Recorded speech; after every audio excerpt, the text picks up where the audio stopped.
We are starting a series called Hospitality Conversations, and we are just thrilled to be visiting today with an iconic figure within the guest ranch industry and somebody that I've known for a long time and had the pleasure of working with, Mr. Bob Foster.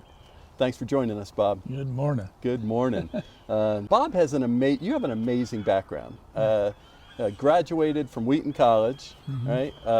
Went into the military, was a helicopter pilot in the military, was in the military for five years. Went to the Cornell Hotel School through their program, see what they could teach you, and then came back. Your family took over Lost Valley in 76? 1960. 60, wow. Yeah. But when did you start? Yeah, 76. 76, okay.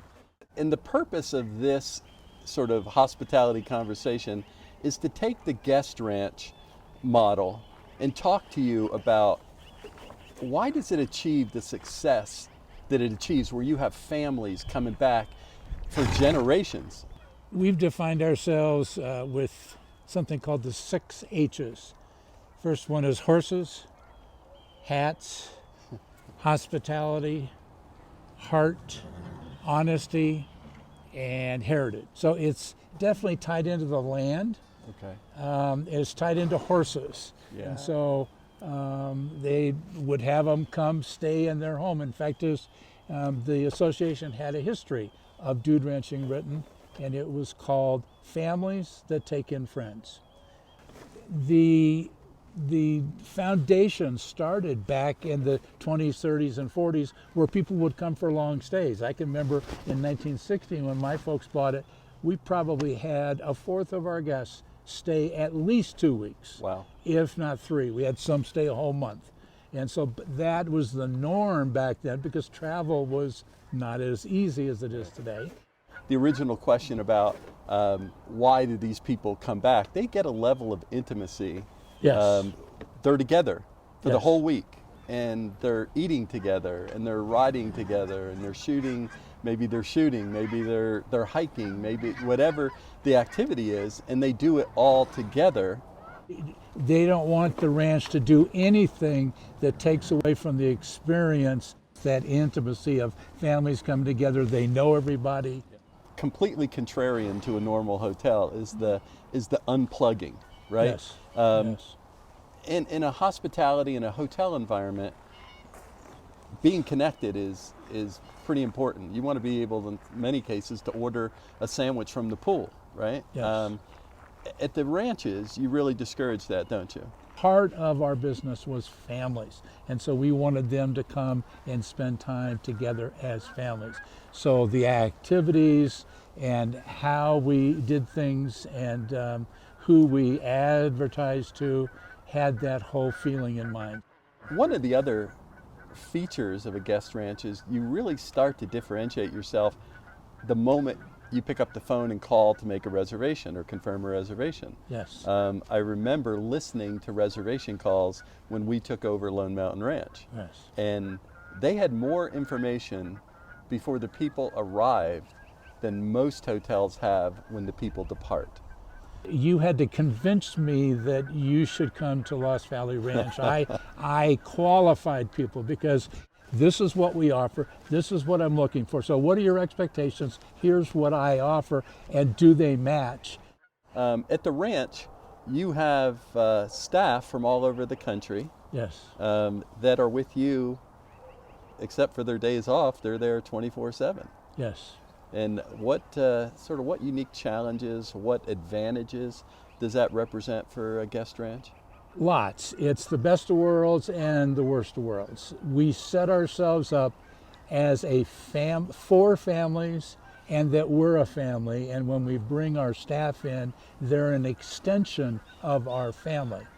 When we brought staff in, we considered them, in fact, as my dad had a saying, he said, treat your guests like family and treat your staff like guests. Basically, our staff did everything with our guests. They ate with them, they sang with them. The only thing they didn't do was sleep with them. But other than that, they had a great week, total. So that when they left, I mean, we have staff that have married guests. We have staff that are considered like sons and daughters of families. We were looking for guests to come and have an experience that would transform them. And they would never be the same after coming out and visiting Colorado, Wyoming, Montana, Utah, Arizona, whatever. The reason why you've had such success in retaining good associates and why they want to continue to follow you and work with you. My dad had made the decision that he was going to hire in staff character over skills.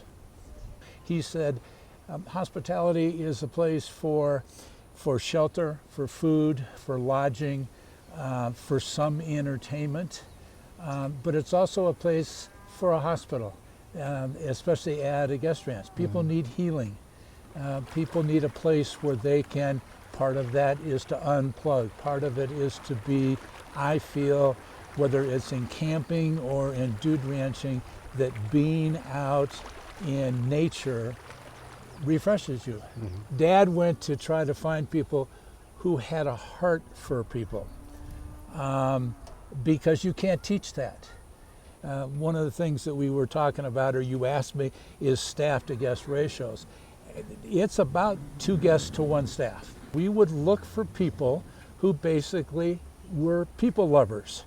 And then I'll teach them how to ride a horse. I mean, you get a solid college kid who's going to be a doctor someday, you can, and in 3 months, you can teach him just about anything that you need him to do, no matter what it is. I wanted to wow my staff as much as I wowed my guests.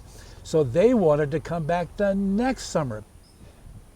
You know, Bob, one of the fondest memories I have of being at Lost Valley was when my wife and our children went there for Easter.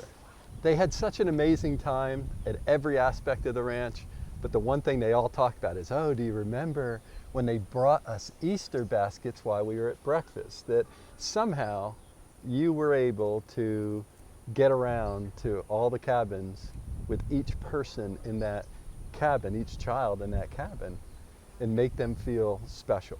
Yeah. Everybody, no matter what part of the hospitality industry you're in, wants to do customer service with excellence. And it's almost like this, you're clawing up this mountain. And I always felt that, or what I called it, is that excellence was doing it the same way every time, the way that it was supposed to, and then looking for ways to +1 that everyday excellent service. And the Easter basket was an example of a +1. At noon, we would have a staff meeting, and we would feature people who had done +1s during the week, and we'd highlight them and kind of say, hey, this is what we're looking for. I remember probably one of the classic ones was a person was cleaning the cabins, not exactly one of the better jobs that any hospitality person has. And she saw that one of the kids had brought their dinosaur collection. So she went, and where she got this, she got some Fruit Loops, and she spread them on the floor, and she put the dinosaurs like they were eating the Fruit Loops, and she left a note and said, I found that they don't like the green ones very well, and et cetera, and then just left it for priceless. the kids. That's And the parents came, and they were just, they just couldn't believe it, that somebody would take the time not only to clean their cabin, and et cetera, but to do that for their child. I was talking to my dad about going into partnership with somebody. And he said, David, I don't understand your business, but my piece of advice to you is to ask you if you would trust him with your family. And I said, well, Dad, we're just doing business together. I don't have to trust him with my family. And he said, well, do business with him, but don't partner with him unless you trust him with your family. And I would trust you with my family. You're an amazing guy. Thank you, David. All right. Thank you, Bob. Appreciate you.